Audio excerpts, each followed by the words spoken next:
make that impression that you are the one in anything that you do during job application so that you can get that job.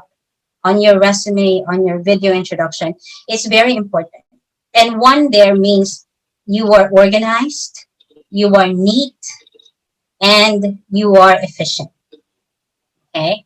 So fix your background. Make sure your video background is clean, that you're dressed up for it. There are no distractions.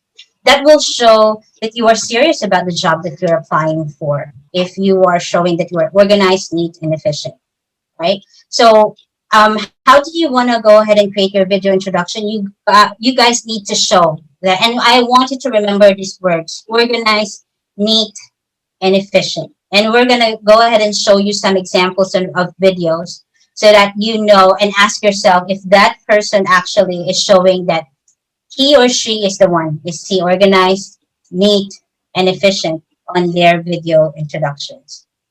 Okay.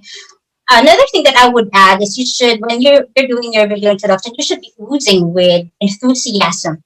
Should have that energy that you're excited about what you're doing. It's very hard to actually hide enthusiasm, but it's also so easy to see if the person is not at all interested.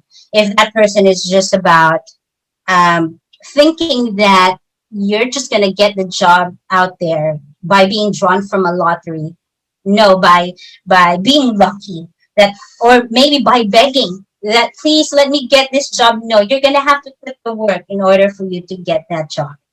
So if you're not that person who looks enthusiastic, you're so afraid to show yourself, and you're not going to make the cut.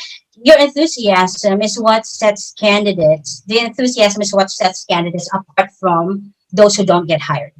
So smile, sound excited about what you're doing, and your resume and your video introduction are actually the perfect ways for you to be able to showcase your abilities, your knowledge. You have to give past achievements, sufficient past achievements. If you lack certain knowledge about being a virtual assistant, if that's what you're applying for example, it doesn't matter, because remember the first time, because most of you guys have BPO or call center industry, and remember the first time that you applied, you didn't have experience, but you can relate to the past experiences that you had before. For me, I was able to introduce to them that I was an employee since I was 8 years old.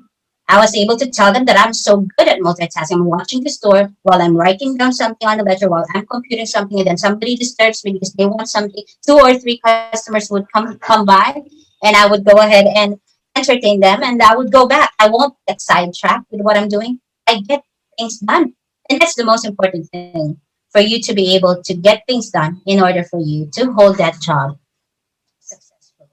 So, talking about impression again, nobody is perfect, okay? Nobody's perfect. Nobody's going to be a perfect match, not in personality, not in past careers, not in skills. And there's nobody that's actually expecting you to be perfect, okay? But when you properly apply impression management through the quality of the requirements that you're submitting, you're increasing your chances of being that employee, or maybe being that virtual assistant job, that virtual assistant or executive assistant to that CEO that you're applying for.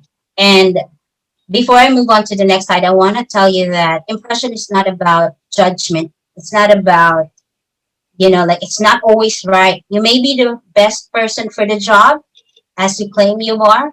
You may be well organized. You may be so good at what you're doing. You may be that great multitasker, that you may be that person who's so good in what you're doing, what you're saying. But because you submitted a CV or a video introduction that's not organized, it's not neat, and you're showing that you're not efficient, then you're not gonna make it.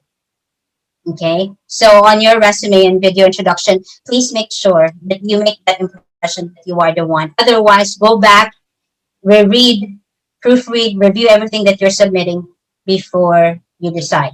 Or before deciding, check for yourself first if you are ready for the role.